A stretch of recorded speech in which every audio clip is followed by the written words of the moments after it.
DNP3 Secure Authentication is an enhancement to the DNP3 protocol. It's a set of additional function codes, objects, rules, and definitions to be added to the standard protocol.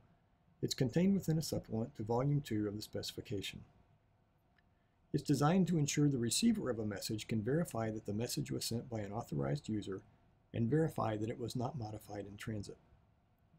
Security experts would say this means it addresses the threats of spoofing, an attacker pretending to be an authorized user, and modification, an attacker changing the message in transit. In addition, DNP3 Secure Authentication mechanism includes features that protect against replay. Replay occurs when an attacker captures messages being transmitted on an open link, for instance a radio system, and plays them back at another time, attempting to cause havoc by making the system do something it wasn't supposed to. To protect against such an attack, DNP3 Secure Authentication includes information in each message that changes each time a message is sent. DNP3 Secure Authentication can also help to protect against the threat of repudiation, that is, a valid user claiming not to have performed an incorrect or illegal operation. Although logging is not part of the specification, the authentication mechanism gives the remote device the necessary information to store a permanent log of who performed what operations, providing some degree of repudiation. However, non-repudiation usually requires a digital signature and sometimes a third party. Secure authentication uses a MAC, not a digital signature. A signature requires PKI, so that only one user knows the key and could have a signed message. For these reasons, PSK systems cannot claim non-repudiation because two instances know the key at the same time. It's also important to understand what DNP3 Secure Authentication does not attempt to do. The mechanism does not encrypt the message. This may surprise some people who assume that all electronic security involves scrambling the message. It was decided by the DNP3 Technical Committee, on the advice of utilities, that it was not necessary to protect the message against eavesdropping, an attacker reading what data was in the message. Encryption requires significant processing power on the part of the transmitting and receiving devices, and this cost was not considered worth the benefit, except for encrypting the keys that are downloaded to the outstation. However, DNP3 Secure Authentication does play well with encryption methods, such as TLS, on IP networks.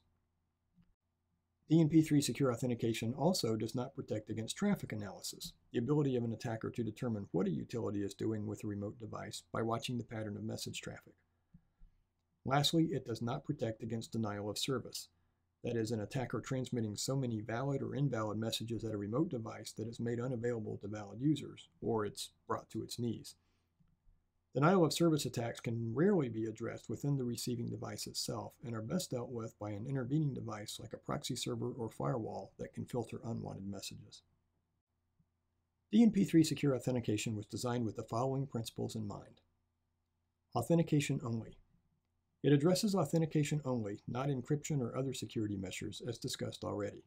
It does not rule out the possibility of such measures being added to DNP3 later, or through the use of external measures such as a bump-in-the-wire link encryptor or TLS when used over an IP network. Application layer only. DNP3 must be used over a variety of different physical networks and may be bridged from one to the other, as in the case of a TCP/IP terminal server or IP radio. Only authentication at the application layer will ensure end-to-end security. Application layer authentication also permits the possibility of protection against rogue applications that may be co-resident with the DNP3 application and attempt to use the DNP3 link without authorization. Based on standards, DNP3 Secure Authentication follows the IEC 62351-5 specification, which also applies to the IEC 60870-5 family of protocols. IEC 62351-5 makes use of various ISO, IETF, and NIST standards so that the security technology used has been well proven. The only new portion is its application to DNP3. Bidirectional. Either the master or the outstation can authenticate messages. Challenge reply. It is based on the common security concept of challenge and response. The device performing the authentication challenges the sender by providing data that must be included in the authentication calculation. This makes spoofing much more difficult. It also means the receiving device also determines which messages must be authenticated. Pre-shared keys. DNP3 Secure Authentication version 2 assumed the sender and receiver previously shared a cryptographic key, or string of numbers, through some method other than DNP3. DNP3 Secure Authentication version 5 provides a method to permit these pre-shared keys to be changed remotely and securely. Backwards tolerance. The specification attempts to make it possible for a non-secure device to identify that a secure device is using a portion of the protocol it does not recognize, without an authentication message causing the non-secure device to fail. This principle is dependent on how well the DNP3 implementation on the non-secure device handles unexpected messages. Upgradable. Security technology is always changing, so the mechanism permits the sender and receiver to identify which algorithms, data, and key sizes that they are using and change these in the future. The specification also requires that any implementation support a mode in which security is turned off on a per-device basis for upgrading purposes. Multiple users. It assumes that there may be multiple users of the system located at the site of the master. It provides a method to authenticate each of the users separately from each other and from the master itself. The intent of this principle is to permit the outstation to conclusively identify the individual user, not just the device, that transmits any protocol message. The DNP3 Secure Authentication mechanism is based on the concept of a cryptographic hash. A hash is a function like a cyclic redundancy check, or CRC, or a checksum, that when performed on a message produces a much smaller string of numbers. The smaller hash value is very sensitive to changes in the message, but it is virtually impossible to determine the original message or the key if all you have is the hash value. Let's assume Alice is trying to send a message to Bob in a way that Bob can be sure the message is authentic. To make it work, Alice and Bob must have previously shared a key or a string of numbers like a password that only the two of them know. Alice performs the hash function on the message she wants to send, concatenated with the key. This produces what is called a Message Authentication Code, or MAC. DNP3 SAv5 and later also support MAC calculation methods that are not technically hashes, but the effect is the same. Alice sends the original message and the MAC value to Bob. She does not send the key because it could be seen by an attacker. However, the message is not encrypted in this case. The attacker can see what the message is doing, but as we shall see, cannot modify it or send a false message of the attacker's own. Bob receives the message. Since he already has a copy of the key, he can now duplicate Alice's calculation. He hashes the message and the key together to produce a MAC. If Bob's MAC value matches the value that Alice transmitted with the message, he knows two things. First, the message has not been tampered with. If an attacker had tampered with the message, Bob's calculation would have been on a different message than Alice used, and therefore the MAC would have been different. The MAC calculation is carefully designed so that without knowing the key, an attacker could not modify the message in such a way that would produce the correct MAC. Secondly, Bob knows that the message came from Alice, or at least someone who knew the pre-shared key. Although the key was not transmitted on the link, it was intrinsic to the calculation, and without it, an attacker could not produce a matching MAC. Because of the way the calculation works, it is nearly impossible to determine the key from the MAC. When a hash is used with a key in this manner, it is known as a Message Authentication Code, or MAC. The mandatory hash function used for DNP3 Secure Authentication is defined by the National Institute of Science and Technology, or NIST, the Internet Engineering Task Force, or IETF, and the International Standards Organization, or ISO. It is known as the Secure Hash Algorithm, or SHA, or SHA.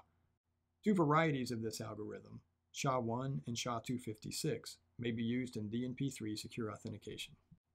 This diagram illustrates how IEC 62351 Part 5 provides a common standards basis for SCADA security worldwide. DNP3 Secure Authentication specification is compliant with IEC 62351-5, and the IEC 6070-5-101 and 104 standards will also be compliant with it. IEC 62351-5 is in turn based on International Standards Organization, Internet Engineering Task Force, and U.S. National Institute of Standards and Technology standards. DNP3 is challenging to secure because it can be used in a variety of networks, including radio systems, serial links, and IP-based wide area networks. Furthermore, it's designed so that from one end of the network to the other, it may travel over more than one of these links. For this reason, DNP3 Secure Authentication is included in the topmost of the OSI layers, the application layer. There are three types of security that are commonly deployed in communication networks today. Site-to-site security includes the use of virtual private network, or VPN, routers and protocols such as IPsec to secure the link between two locations. for example, a corporate office and a home office, or a master station and a substation. It does not secure the networks at those two locations, and physical security measures like locks and guards are necessary to protect them. Device-to-device security includes the use of protocols such as Transport Layer Security, or TLS, to secure the complete TCP connection between two devices, similar to when you access your bank through the internet. However, TLS only works on IP networks and is therefore lost if DNP3 messages are forwarded over radios or serial links. It also does not address the possibility that rogue software applications may be installed on a device, making use of the fact that the device itself is considered secure. Application-to-application security ensures that individual users, not just devices, are authenticated by the remote devices, and that the authentication information will be carried wherever the DNP3 message travels. It permits remote outstations to perform rule-based authentication and authorization, so that the level of security changes depending on who is attempting to perform an operation. This diagram illustrates how DNP3 secure authentication may be used over a variety of networks. When used over the serial links or radio systems, the authentication function codes and objects are carried like any other DNP3 traffic. When used over IP networks, there are three different options.